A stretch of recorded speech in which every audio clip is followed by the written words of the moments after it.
This is the third message in our series about sin. 2 weeks ago, we went back to the beginning of the Bible to remember the very good beginning that God created. And then we went to the end of the Bible to anticipate the very good ending that God will create. There was shalom at the beginning, everything was right. And there will be shalom at the end, everything will be right. The first two and the last two chapters of the Bible describe this. And in between, we have only sin, twisting, intruding upon, and violating God's very good creation, destroying shalom. And it would seem like the only way that God could ever create a very good ending is if he got rid of all sinners. But he sent his Son, who came and took the penalty for our rebellion against God, so that we might have the opportunity to repent and believe in Jesus and be welcomed in the very good ending.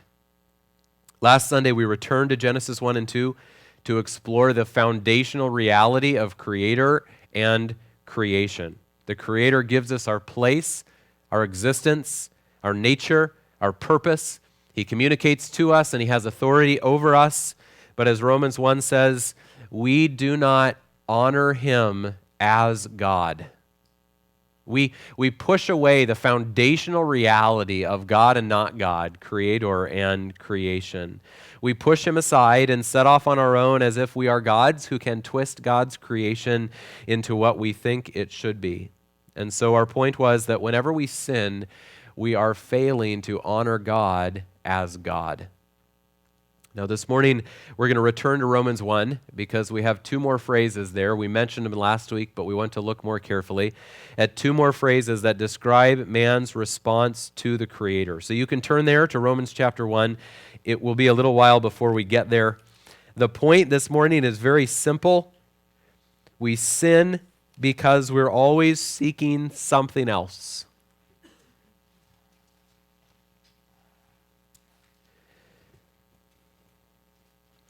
There is a treasure hidden in the Rocky Mountains. No one knows that for sure, but it seems quite certain, so I'm not making this up.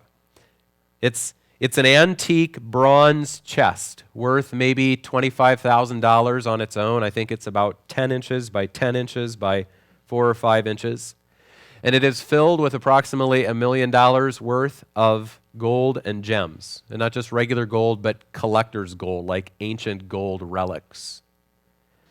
It is not buried, but hidden. The man who hid it is still alive and is still giving out clues. The treasure hunt started when he wrote, I guess it's like memoirs or something, and included in there a poem. The poem has a series of 9 clues within it, which he says, if you knew where to start and then followed those 9 clues, you would find this treasure. The first challenge, though, is knowing where to start, which is somehow related to the initial clue about where warm waters halt. Since then, he's added other clues. The search area has been narrowed down to 4 states. Well, for all you knew, I was talking about the world. It's the Rocky Mountains and not Utah or Idaho. So starting 8 miles north of Santa Fe, New Mexico, from there up through Colorado, Wyoming, Montana. He has clarified the elevation ranges in which it rests. He was 80 years old when he hit it, and he says that he drove, then walked to the spot and hit it in just one afternoon. So it's apparently not in a terribly inaccessible place. If you want to go find it, be aware that you are not alone. Tens of thousands of people have already been diligently seeking to find this treasure, with some of them having spent more than $100,000 on their search. Many of them just hobbyists, some of them more professional treasure hunters, if there is such a thing as a profession in that. There are many related websites and a very active online community of people who are helping each other or probably at times intentionally misleading each other in this search. Now, for our purposes this morning, I would direct our attention to a 43-year-old woman named Ivy, who was recently profiled by one journalist. Ivy lives in Florida, but has made many trips to the Rockies hunting for this treasure. She spends extensive time online dissecting the clues with others, and she says, quote, "It's like a black hole. The more you read, the more you want.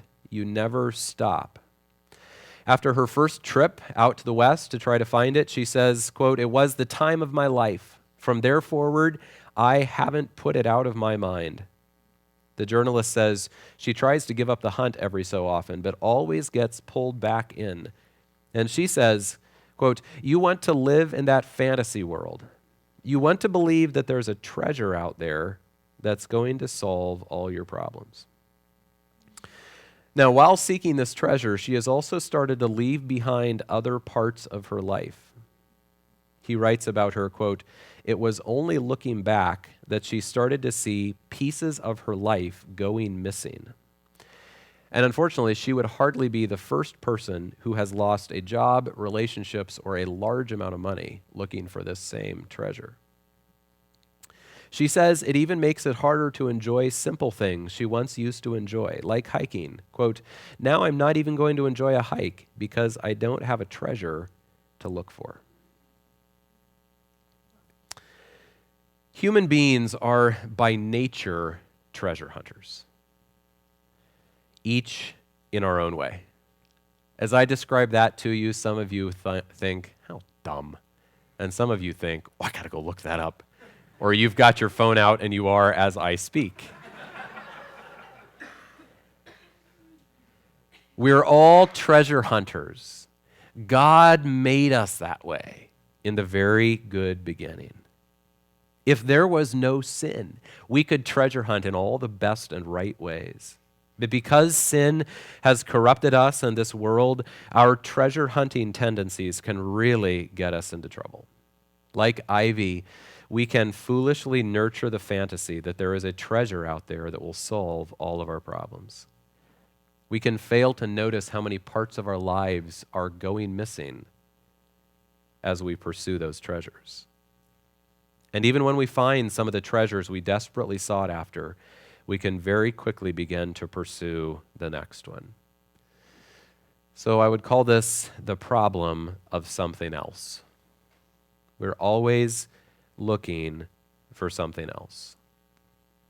Now, this could lead to a study of contentment or thankfulness or peace, of covetousness or grumbling or greed, but the point this morning is not any of those specifics, but to see the larger theme going all the way back to Adam and Eve, that we are people who have the problem of something else. This is frequently illustrated when one child in a home rediscovers a toy that has been neglected for some time. Usually it seems to be the most worthless of toys, like the 5-year-old Burger King Happy Meal, whatever prize, that no one has had any interest in for many years. And then suddenly when one child decides they're interested in it, each child in the vicinity drops whatever he was playing with and must have that same toy. But we can give adult examples too. And be gracious with my examples because I know you could argue with some of them, but just try to understand the main idea. For example, those who don't have fame sometimes long for it, and many who have fame spend large amounts of their earnings desperately trying to get some privacy. Millions dream of winning the lottery, while many lottery winners wish they wouldn't have. Those who aren't married long for it, and sadly, many of those who are married fantasize about something better. Those who live in the sunny south dream of snow and rain, while those who live in the gray north pine for their brief summers to finally arrive. Those who are working long for retirement, and many who are retired long for meaning and purpose in relationships. Those who are in college count down the days until they're finally done with it all, while others fight the frustration of never having had the opportunity. From the richest to the poorest, from the most powerful to the powerless, from the healthiest to the sickest, from the busiest to the most bored, people direct much of their energy toward the pursuit of something else. If we took an average group of, say, 100 people, and we gave them a piece of paper which had one question on it, what would make you really happy? And gave them a pen. Out of 100 average Americans, how many do you think would write, I already have everything I need to be happy? 5? 1? 0?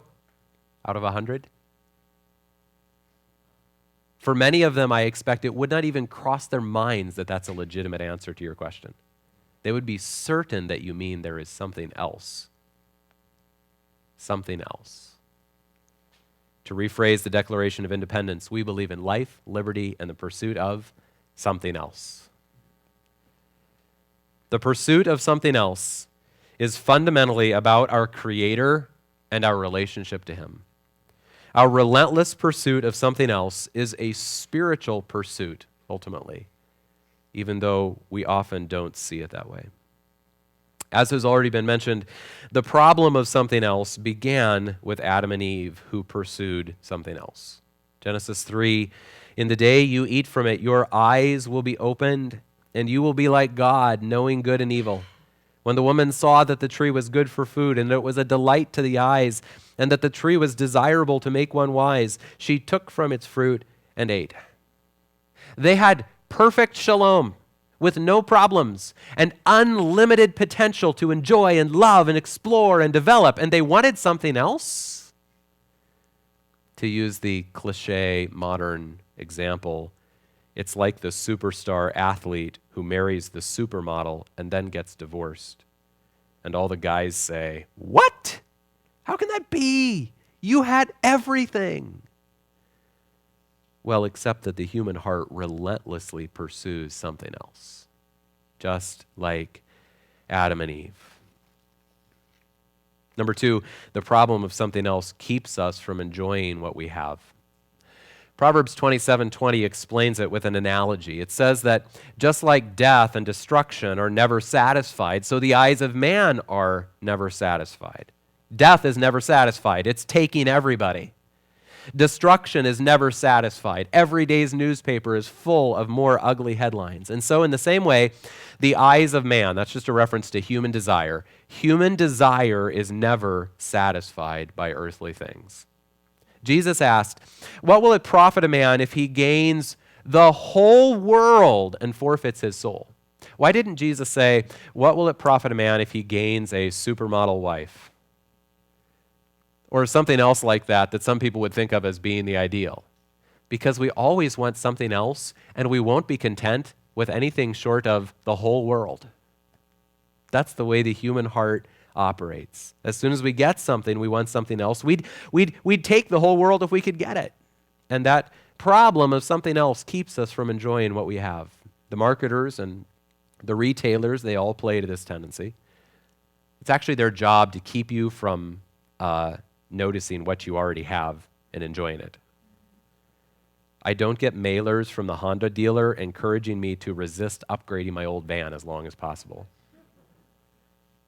No ads from the camera company suggest that I'd do better to learn how to use my current camera than get a more expensive one.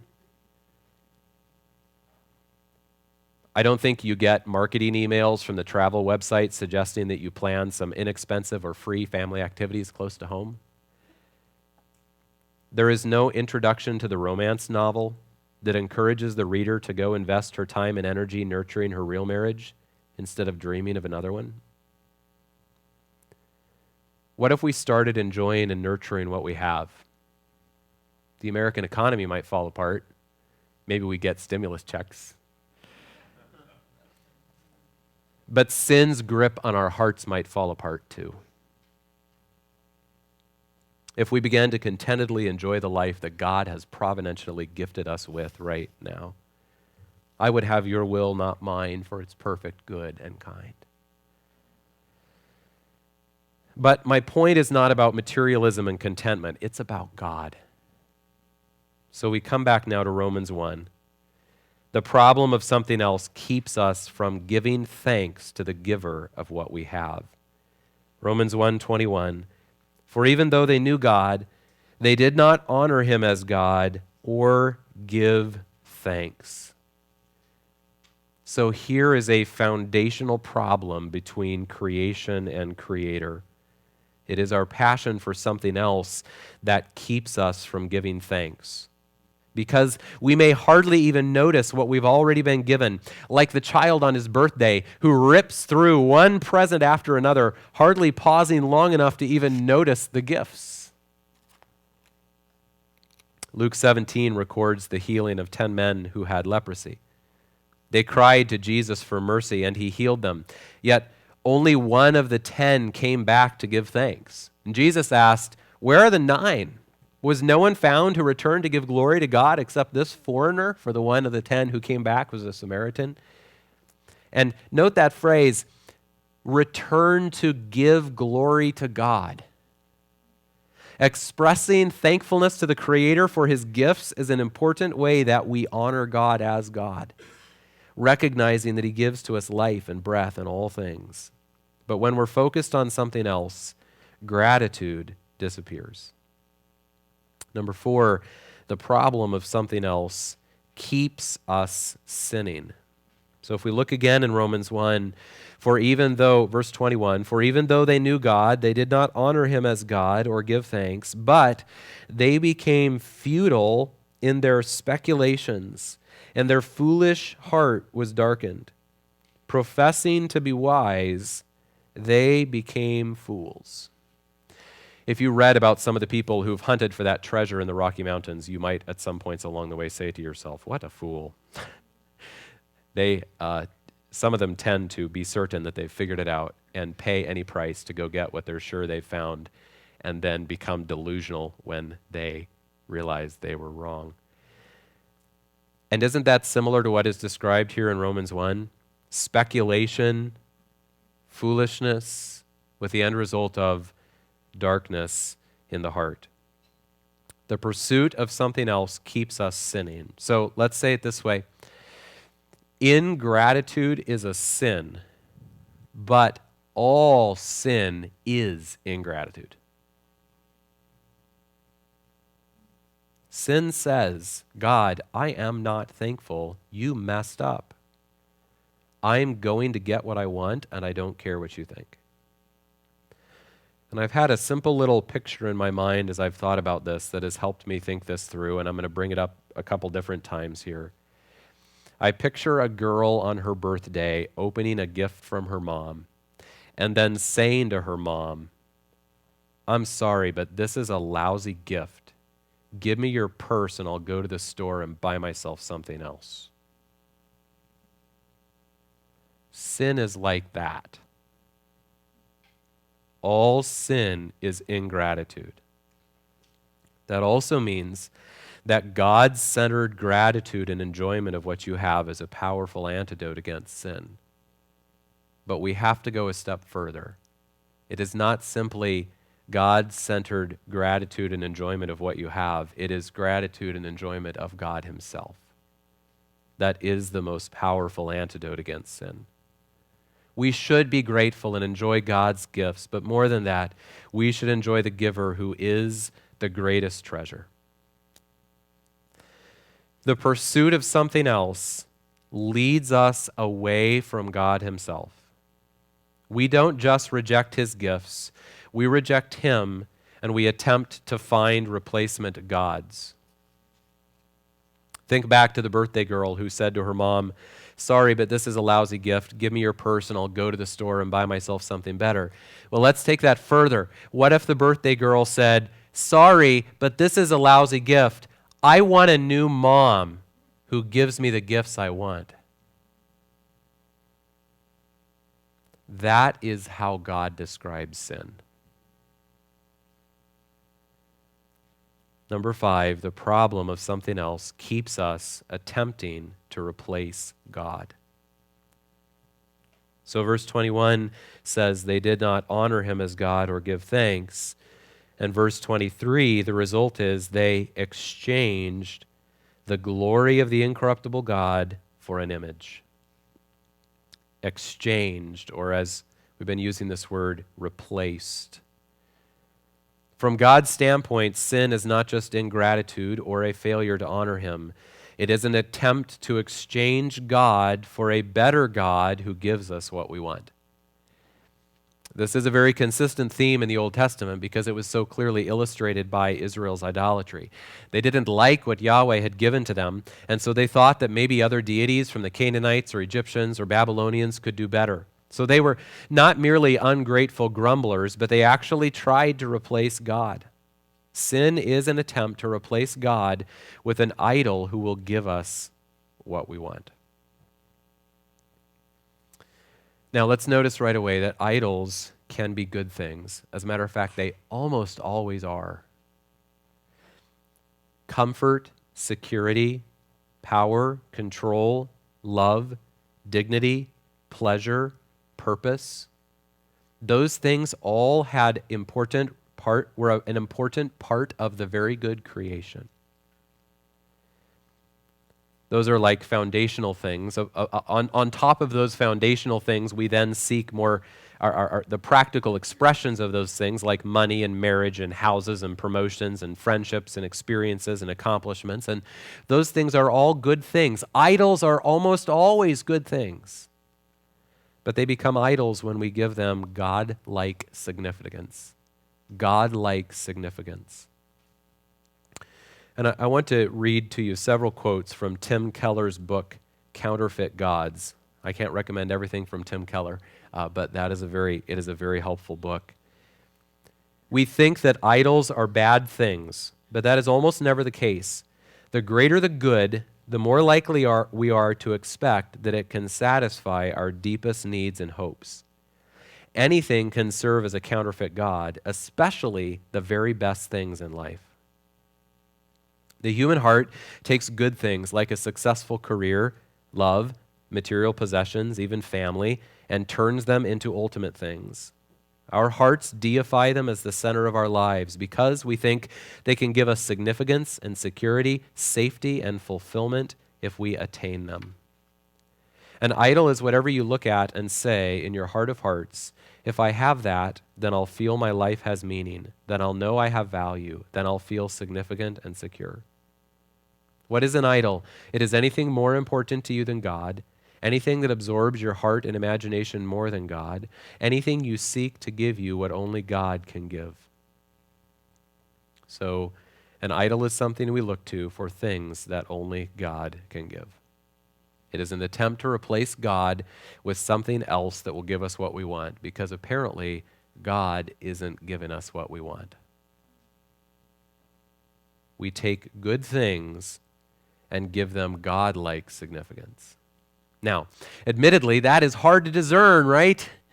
It is not easy to tell when a good thing has crossed the line and been given God-like significance in our hearts. But there are lots of indicators on our dashboard to help us know when that has happened. For example, and most foundationally, it is an idol if I am willing to disobey God to get it. Or if it captures my strongest emotions so that I struggle with very strong worry or fear or anger in my pursuit of it, especially when my pursuit seems to be frustrated. It is an idol if I'm willing to cross over God-given moral boundaries to get it. It is an idol if I abandon good stewardship of my time or my money to get it. It's an idol if I'm willing to manipulate or deceive, or if I have to hide to get it. It's an idol if I have to neglect my responsibilities to my family and my brothers and sisters in my church family in order to get it. So we could get bogged down there. My point's not to say everything that could be said about idols, but here's the big picture. All sin is idolatry. When you sin, to quote Tim Keller again, when you sin, there's something you feel you must have to be happy, something that is more important to your heart than God himself. All sin is a replacement of God. The problem of something else keeps us attempting to replace God. Turn with me now to Jeremiah chapter 2.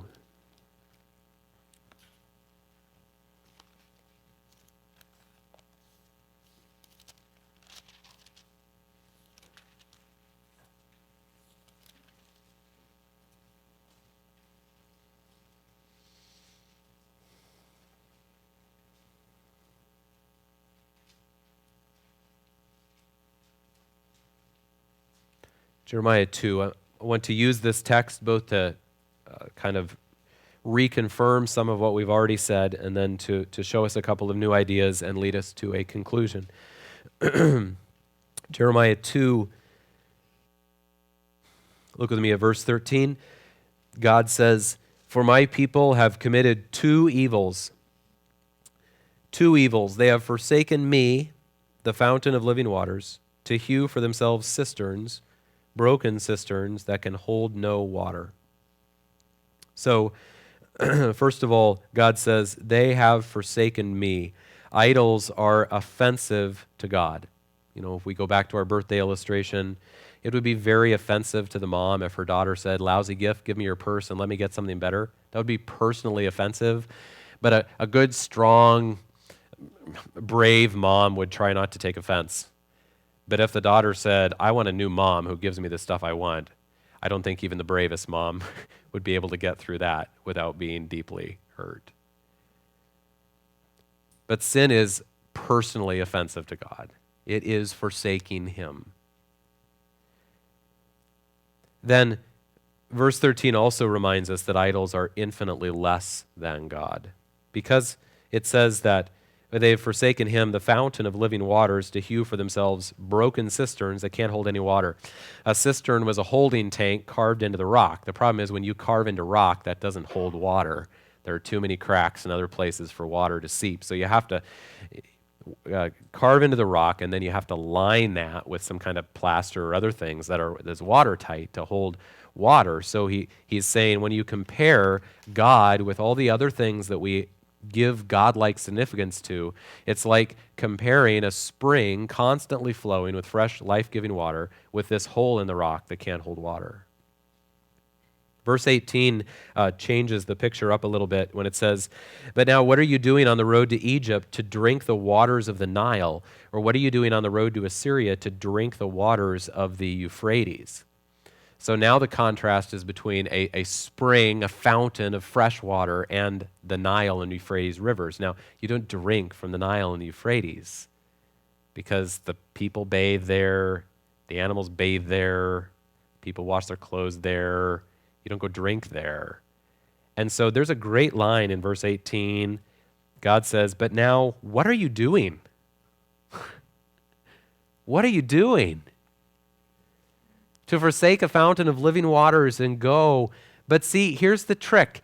Remember, idols start as good things. They don't look like dirty, nasty rivers. They don't become dirty, nasty rivers until we imbue them with God-like significance. That's when the problem begins. And so God says, what are you doing? Idols are infinitely less than God. It's not a good exchange. As a matter of fact, number 3, idols always do damage. Look back up at verse 14. "Is Israel a slave, or is he a homeborn servant? Why has he become a prey? The young lions have roared at him. They have roared loudly, and they have made his land a waste. His cities have been destroyed without inhabitant." Idols do damage. Even good things do damage when we replace God with them or look to them to give what only God can give. You know, the easiest example of that to use is marriage, of course. It is very easy to invest God-like to invest romance, sex, companionship, and the blessings of marriage with God-like significance. When you do that, you make that person your God, and that will do untold damage. You cannot look to another person and give to them God-like significance. The end result will be damaging. And so idols do damage. Then number 4, idols control. Verse 16, "Also the men of Memphis and Tahpanhes have shaved the crown of your head." That's not a handsome baldness like I have. That is the head shaving of the humiliation of slavery. That is, I made you my slave. Idols control. If we, and doesn't that make sense? Of course they do. If you give something God-like significance, if you say to something, "Please come be my God," well, then it's going to control you. Keller says idols control us since we must have them or life is meaningless. We make them our new master. We take our life and we put it in their hands and say, "Here, I'm all yours. Drag me around." Idols control and do damage. And then look at verse 17. God asked them then, have you not done this to yourself by your forsaking the Lord your God when he led you in the way? See that little line? When he led you in the way? Idols, number 5, they're always chosen despite God's presence and power in our lives. God was leading them. God hadn't abandoned them. It wasn't as if they were suddenly stuck without Yahweh and had to go running to Babylon or Egypt to find a God. They chose idols despite God's power and presence. If you think back to the birthday girl, she had a mom. She had a gift-giving mom. The mom just wasn't good enough for her. That's how sin works. We have a God. We have a gift-giving God, but we still try to replace him. And ultimately, number 6, idols disappoint us. Verse 19, your own wickedness will correct you, and your apostasies will reprove you. Know therefore and see that it is evil and bitter for you to forsake the Lord your God. It ends up being evil and bitter when we forsake God, when we replace God with other things. It's not evil and bitter at first. Think about some of the people who have given up relationships and jobs and vast amounts of money to go try to find that $1 million worth of gold in the Rocky Mountains. Was it evil and bitter for them when they first went online and saw the websites about that and started to get excited? Was it an evil and bitter thing? Did they have at that point any idea of what they would end up giving up in their lives to get that? It was just cool and exciting. And idols always began that way. See, we love the idea of something else. It's an exciting idea. And then in the end, evil and bitter. When you give God-like importance to any part of creation, it will disappoint. Because only the Creator can fully satisfy our hearts. Here's what's really remarkable about this.